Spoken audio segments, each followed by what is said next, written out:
Have you ever started your YouTube career by making a video dissing about a movie you hate, and then used your newfound fame to meme your way to the top of the New York Times bestseller list? Pacific Rim meets The Handmaid's Tale. In this blend of Chinese history and mecha science fiction for YA readers. The boys of Huaxia dream of pairing up with girls to pilot chrysalises, giant transforming robots that can battle the mecha aliens that lurk beyond the Great Wall. It doesn't matter that the girls often die from the mental strain. When 18-year-old Zetian offers herself up as a concubine pilot, it's to assassinate the ace male pilot responsible for her sister's death. But she gets her vengeance in a way nobody expected. She kills him through the psychic link between pilots and emerges from the cockpit unscathed. She is labeled an Iron Widow, a much feared and much silenced kind of female pilot who can sacrifice boys to pilot up chrysalises instead. To tame her unnerving yet invaluable mental strength, she is paired up with Li Shimin, the strongest and most controversial male pilot in Huaxia. But now that Zetian has had a taste of power, she will not cower so easily. She will miss no opportunity to leverage their combined might and infamy to survive attempt after attempt on her life, until she can figure out exactly why the pilot system works in its misogynist way, and stop more girls from being sacrificed. Hello everyone, and welcome once again to the Heir's Lair. I'm your host, Jonathan Taylor. Today's video is once again a more conventional one from my end, a book review. The book in question this time being Iron Widow by Jiran Zhaizhao. I apologize in advance for any and all mispronunciations. It happens. The plot of this book follows Wu Zetian, a peasant girl from a frontier village who finds herself recruited in a military combat program. And through a combination of both bad luck and grit, she finds herself going deeper and deeper into the systems that operate the society in which she has grown up, and discovers many more things that she grows both impatient with and dissatisfied by. Throughout her dive, she encounters petty stubbornness, unlikely and steadfast allies, as well as various revelations that fuel both her motivation and her spite. That being said, what distinguishes this book? What makes it noteworthy? Well, for the most part, it's actually a lot of positives. A lot more positives than negatives, actually. I'm going to start this discussion by looking at the main character and the principal POV we're following throughout this entire story, Wu Zetian herself. She is, and I say this in the most affectionate way possible, a stone-cold bitch. Time and time again, she is told that she should show deference or respect or fear, that she should cower before other people, and time again she says no. Time and time again she refuses to give any quarter. Time and time again she refuses to allow other people have power over her. She very much intends to go her own way and follow her own intentions and directions. Even though the narrative, even though the society stacks a whole bunch of obstacles against her in ways that the book quite thoroughly explores, she always looks for ways in which she can leverage what little kind of power and authority she has in order to gain more power, more authority, and ultimately more respect than a lot of other people within this setting. When towards the end of the book she says that she is right and everyone else is wrong, you absolutely believe that, given the slow and deliberate build-up that the story went through, and all the ways it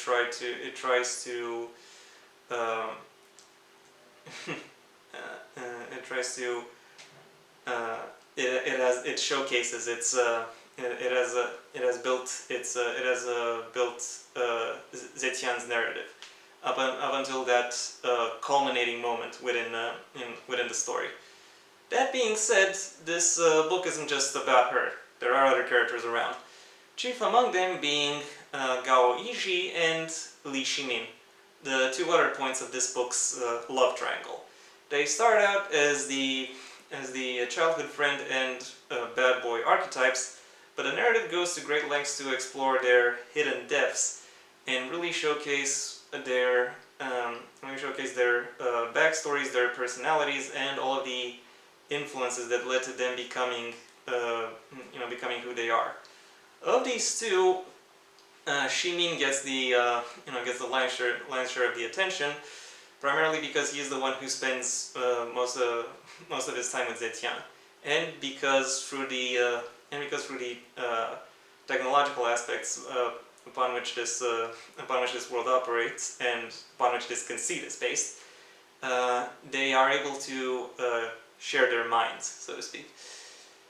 And through that, we get some very short but poignant and meaningful representations within his backstory, within his short and tumultuous life, and all of the aspects that led to him currently becoming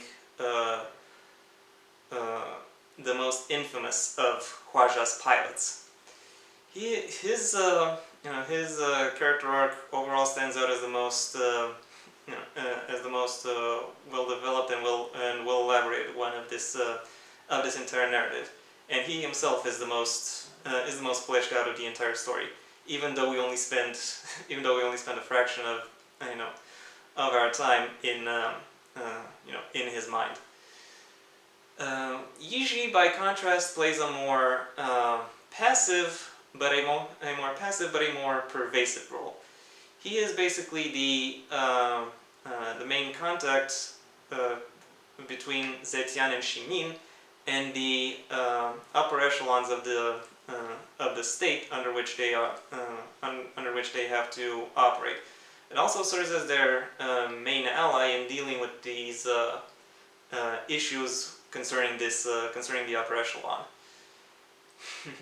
He doesn't show up in the story as often as these other two, but whenever he does show up, he fully pulls his entire narrative weight into everything that he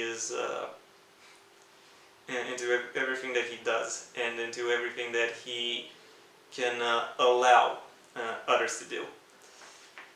Other characters also show up, and they are used quite effectively. They are developed in interesting ways, but that's really about it. They don't stand out in any particular way. They aren't just there to fill out. They are there to grant a perspective on how this world works. And given they do that, there really is no need to give them anything grander. What I will say stands out about this book is the way that the world itself is developed and presented. I already said that there are lots of obstacles presented in Zetian's way that prevent her, or at least try to prevent her from using whatever power she has in the ways she wants to use them. But while these elements are evil per se, they aren't just evil for the sake of being evil. There is a method behind the madness, and this book is very careful, very deliberate, and sinks a lot of attention and forethought into showcasing what exactly this madness is, what its ramifications are, both to the characters themselves and towards the rest of the society. This is one of the books I've read that most eloquently illustrates the social justice discourse that we're currently experiencing in general. Because this is the kind of book that you can really only go into once that really explores the relation between society, informal power, state, formal power, as well and the individual people who are the elements of the power, and how these factors influence each other. It is very well done. It is very well done, and it is very it is all encompassing, and it is very pervasive. I will say. It really goes into the detail and explores the gritty aspects of these of the interplay between these influences. And another aspect that really stands out about this book is the way it uses language to convey its contents. There's a lot of metaphorical language, a lot of symbolic language being used in order to convey both what the setting looks like and in the big picture, as well as various details within. There is a lot of metaphor concerning how how various characters think or operate within or operate how they themselves process the world around them. There is process the world around them, and also all of these metaphors, aside from painting a very vivid, very engaging, very immersive, not exactly portrait, but representation of the landscapes of this world. It also adds a very distinctive flair to the setting and to the and to the interplay within this within the book, between between the various elements it presents, making it that much more memorable. Unfortunately, there are some things that I think don't really work, and that ultimately drag down the quality, even if just a little bit.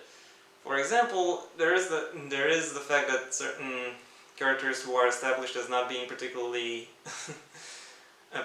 well educated are able to quite regularly use some quite overly descriptive language, a little bit of purple prose where they really shouldn't, and where they would make more sense for them to use simpler language that would convey the exact same meanings. And also there are smaller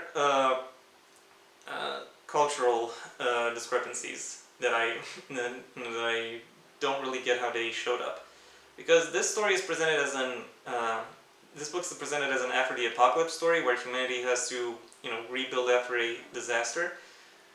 But it is also more specifically an after the apocalypse book set in China, and therefore I have questions about I know this will sound weird. I'm kind of gatekeeping how Chinese a book written by a Chinese author is, but there are things that just kind of stuck in my mind and that I couldn't just shake off.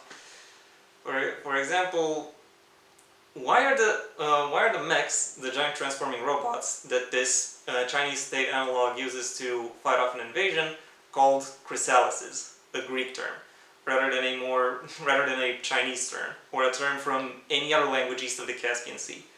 And how exactly is it that terms like alpha male and dork survived the apocalypse in China?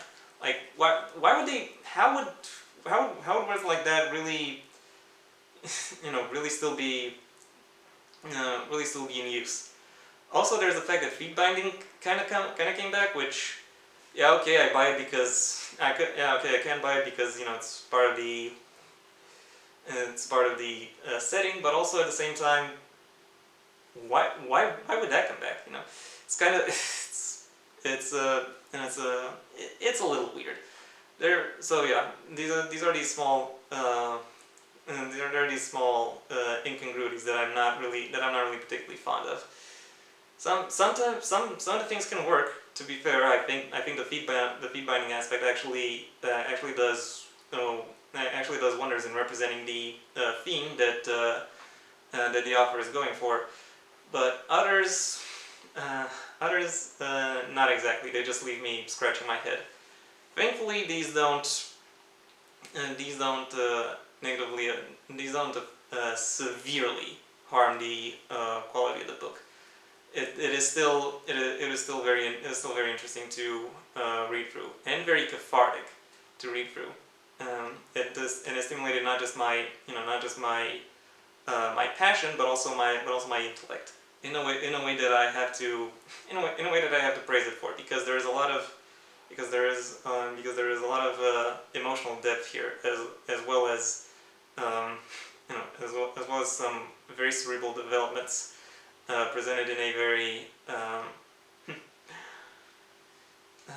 presented a very approachable and charming way.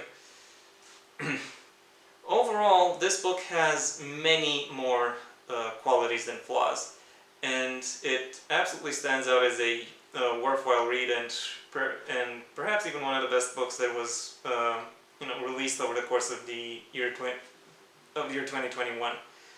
I have no trouble believing that it is absolutely a worthy nominee for all of the awards that it has received nominations for. My final rating for Iron Widow is a 4 out of 5. It's pretty much the highest 4 out of 5 I could grant, but still it's still just 4 out of 5. And that was my review. Thank you for your attention. If you enjoyed it, then please leave this video a like, and maybe also share it wherever you think other people will like it as well.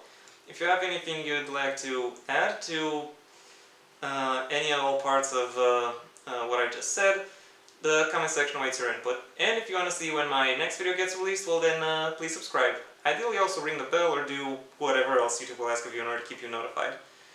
My own debut book, Heir to the Empire: The Next Generation, is available at most major book retailers under a master link in the description down below, right past my social media, and